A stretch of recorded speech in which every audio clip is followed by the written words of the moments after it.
Hello दोस्तों, स्वागत है आपका अपने चैनल कोर्स कंपास मेवाड़ पर। आज हम शुरू करने वाले हैं DC1 का लेक्चर 1 और आज का टॉपिक है बाल्यकाल के अनुभव। वीडियो को पूरा देखना क्योंकि इसमें थ्योरी के साथ साथ इम्पोर्टेंट पॉइंट्स और उसमें क्वेश्चन भी मिलेंगे। इकाई 1 बाल्यकाल के अनुभव। इसमें फर्स्ट पॉइंट है बच्चों के स्वाभाविक गुण।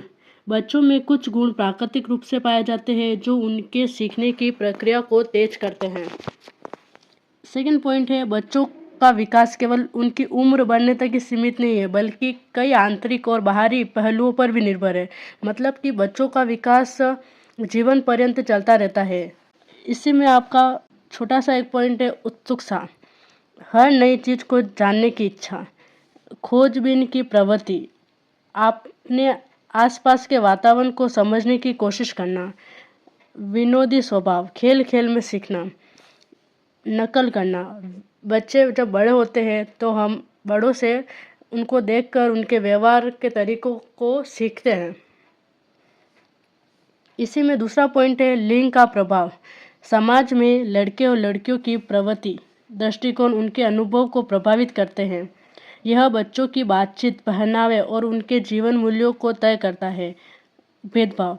भारतीय समाज में अक्सर लड़कों को अधिक प्राथमिकता दी जाती है जिसके कारण लड़कियों को पोषण और शिक्षा और यहाँ तक कि माता पिता के स्नेह में भी भेदभाव करने का सामना करना पड़ता है। इसमें तीसरा पॉइंट है सामाजिक आर्थिक असमानता।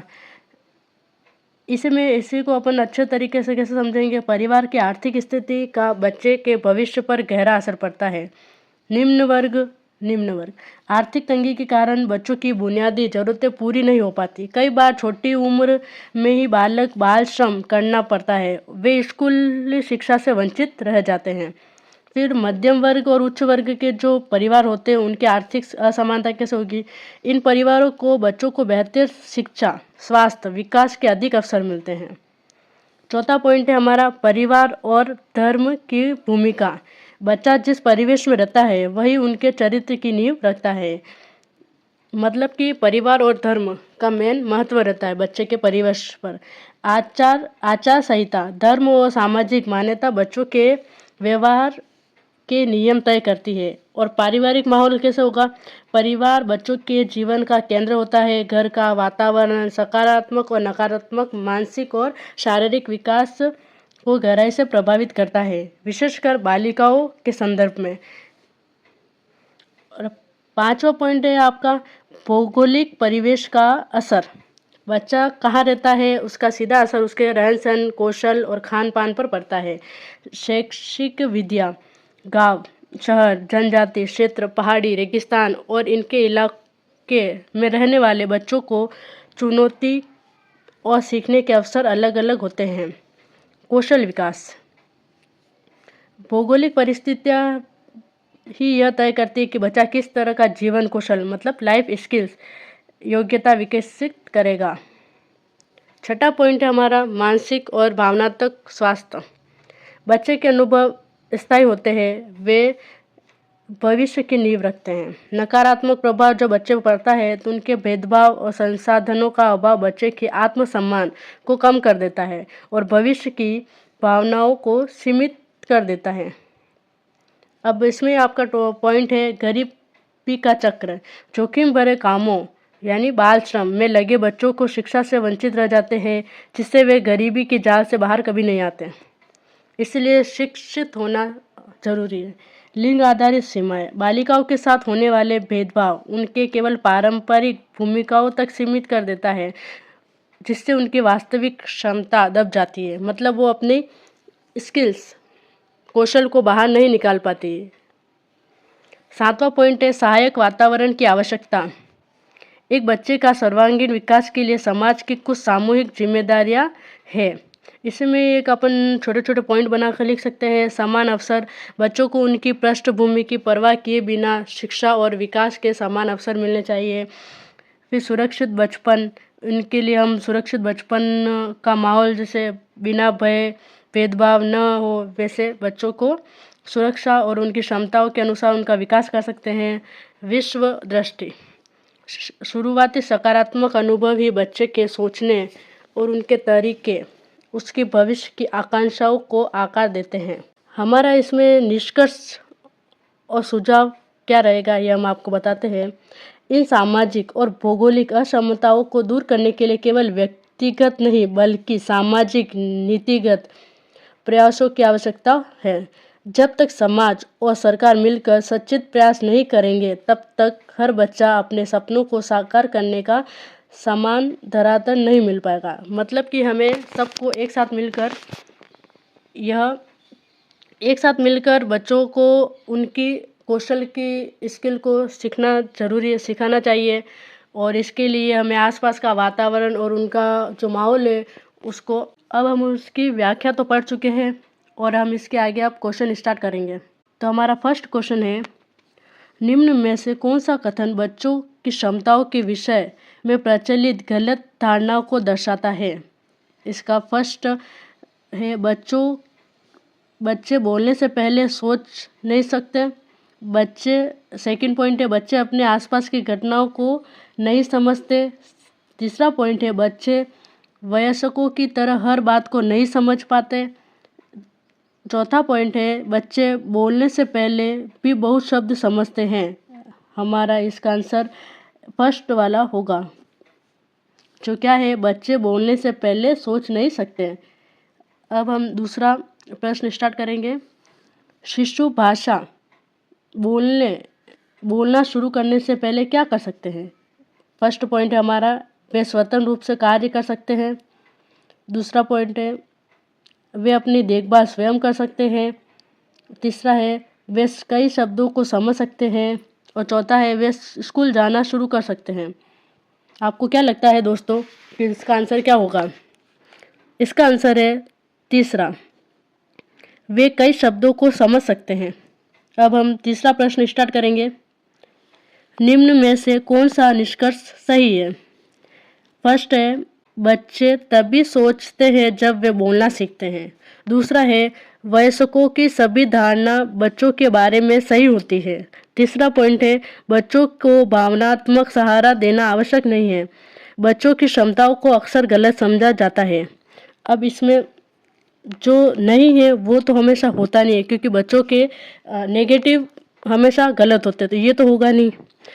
बच्चे तभी सोचते हैं जब वे बोलना सीखते हैं, मान सकते हैं। वयस्कों की सभी धारणा बच्चों के बारे में सही होती है, ये भी गलत है। कुछ बड़े लोग बच्चों को ढंग से समझ नहीं पाते, तो इसका परफेक्ट आंसर होगा डी वाला, मतलब द, बच्चों की क्षमताओं को अक्सर गलत समझा जाता है। अब हम चौथा प्रश्न स्टार्ट करेंगे। ये कथन और निष्कर्ष और सही व्याख्या वाले प्रश्न हैं। कथन ए, बच्चे वयस्कों की नकल करते हैं, उनकी तरह बनना चाहते हैं। ठीक है। कारण आर, क्योंकि बच्चे बड़ों की दुनिया से बहुत आकर्षित होते हैं। ठीक है। अब इसके अ है, दोनों कथन सही है और कारण कथन की सही व्याख्या करता है। दोनों कथन सही है पर कारण कथन सही व्याख्या नहीं करता है। कथन सही है पर कारण गलत है।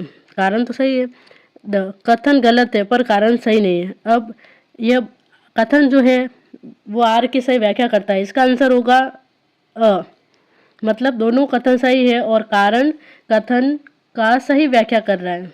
अब हम पांचवा क्वेश्चन स्टार्ट करेंगे। कथन आर, बच्चे और माता पिता के बीच कई बार मतभेद हो जाते हैं। सही है। कारण, क्योंकि बच्चे को दिए गए आदेश कभी कभी बेतुके और अर्थहीन लगते हैं। इसमें अ है, दोनों कथन सही है और कारण कथन की सही व्याख्या करता है। दोनों कथन सही है पर कारण कथन की सही व्याख्या नहीं करता। तीसरा है, कथन सही है पर कारण गलत है। चौथा है, कथन गलत है पर कारण सही है। इसका सही आंसर होगा फर्स्ट, मतलब अ वाला। अब हम पांचवा तो हो गया अपना। अब छठा क्वेश्चन स्टार्ट करते हैं। सही युग्मों को सही ढंग से मिलाना है। ठीक है। ऐसे आपके ना मतलब डीईसी में ऐसे क्वेश्चन आते हैं जो आप इसको ढंग से देखें और मुझे आंसर कमेंट में बताइए। लड़के का जन्म, कई परिवारों में शोक का कारण। लड़की का जन्म खुशी का अवसर। लिंग अनुभवों को प्रभावित करता है। पहनावा स्पष्ट भिन्नता का प्रतीक। मेरे लड़के का जन्म मतलब लोग क्या समझते हैं, लड़के का जन्म हुआ तो खुशी का अवसर है, तो इसका फर्स्ट आएगा। अ का सेकंड, किस में है सेकंड? अब देखो अपन इसको बहुत आसानी तरीके से भी मिला सकते हैं। अगर आपको एक भी पता हो तो अपन इसको सही ढंग से क्वेश्चन को हल कर सकते हैं। जैसे अब लड़के का जन्म है, लोग खुशी का अवसर मानते हैं, तो अपना ए का सेकंड इसमें है, इसमें तो है नहीं, और इसमें भी नहीं है, और इसमें भी नहीं है, तो एक बार अपन इसको काट देंगे। लेकिन अपन एक बार और क्वेश्चन को ढंग से दूसरा भी पॉइंट देख चेक करते हैं। लड़की का जन्म, अब कई परिवार में शोक का कारण, क्योंकि लड़कियों को वैसे तो आज की दुनिया में तो लड़कियों को भी बराबर का दर्जा दिया जाता है, लेकिन अभी भी कई कई ऐसी जगह है जहाँ पर लड़के और लड़कियों को थोड़ा बराबर कम समझा जाता है। तो इसका डी का आंसर होगा फर्स्ट, ठीक है। अब लिंग मतलब अनुभवों को प्रभावित करता है, ठीक है। और पहनावा, स्पष्ट भिन्नता, पहनावे को भी अपन है ना मतलब अलग अलग रूप से देखते हैं। अब किसी का पहनावा कैसा है तो हम लोग उस हिसाब से भी जज करते हैं। तो इसका आंसर अपना होगा फर्स्ट वाला, मतलब सातवां क्वेश्चन, सही युग्मों को सही ढंग से मिलाइए। ए लड़की के प्रति व्यवहार, ठीक है। अब इसको जो बी परिणाम है उसके साथ आपको मिलाना है। लड़कियों के प्रति व्यवहार और अच्छा परिणाम, कम प्यार, कम देखभाल, और भोजन वस्त्र कम मिलना, लिंग पर आधारित अभिव्यक्ति, ठीक है। और परिणाम में है असमान सामाजिक दृष्टिकोण, स्वास्थ्य और विकास पर प्रभाव, भेदभावपूर्ण पालन पोषण और पोषण में कमी। अब हम इसको मिलाएंगे तो फर्स्ट कम प्यार, अब लड़कियों को कम प्यार क्यों मिलता है, इसका थर्ड होगा भेदभावपूर्ण लालन पालन, ठीक है। कम देखभाल, अब इसका फर्स्ट असमान सामाजिक दृष्टिकोण, कम देखभाल का मतलब भोजन वस्त्र कम मिलना, इसका चौथा पोषण में कमी, लिंग पर आधारित अभिव्यक्ति, इसका है सॉरी दोस्तों एक सेकेंड, इसका ये गलत है, हाँ कम देखभाल, इसका होगा सेकेंड, क्योंकि स्वास्थ्य और विकास पर प्रभाव पड़ेगा। कम देखभाल से इसका परिणाम लड़कियों के ऊपर क्या होगा, स्वास्थ्य और विकास पर प्रभाव पड़ेगा। और चौथा है भोजन वस्त्र मिलना, इसका पोषण में कमी होगी। लिंग पर आधारित अभिव्यक्ति, इसका हमारा होगा फर्स्ट असमान सामाजिक दृष्टिकोण, और ए का है कम प्यार भेदभाव, ठीक है। तो हमारा इसका सातवें का आंसर होगा फर्स्ट मतलब ए वाला। और आठवां क्वेश्चन है कथन है बाल श्रम भविष्य में व्यवसाय चुनने में बच्चों की मदद करता है, कारण आर बालक श्रमिक कठिन कार्य करते हैं जिससे उन्हें विशेष जीवन कौशल मिलते हैं, विकल्प दोनों कथन सही है और कारण कथन की सही व्याख्या करता है। दूसरा है दोनों कथन सही है परंतु कथन सही व्याख्या नहीं करता, कथन गलत है पर कारण सही। और चौथा है दोनों कथन गलत है। अब इसका आंसर आप होगा डी वाला मतलब द चौथा। दोस्तों आपके एग्जाम में वैसे तो ऐसे क्वेश्चन आने वाले हैं, तो आपको अच्छा लगे तो कमेंट करना। प्रश्न 9 कथन ए बाल श्रम से बच्चों के मानसिक और विकास पर प्रतिकूल प्रभाव पड़ता है, कारण क्या है, बालक श्रमिकों को पढ़ने और खेलने के अवसर नहीं देता। अब इसका अ है दोनों कथन सही है और कारण कथन की सही व्याख्या करता है।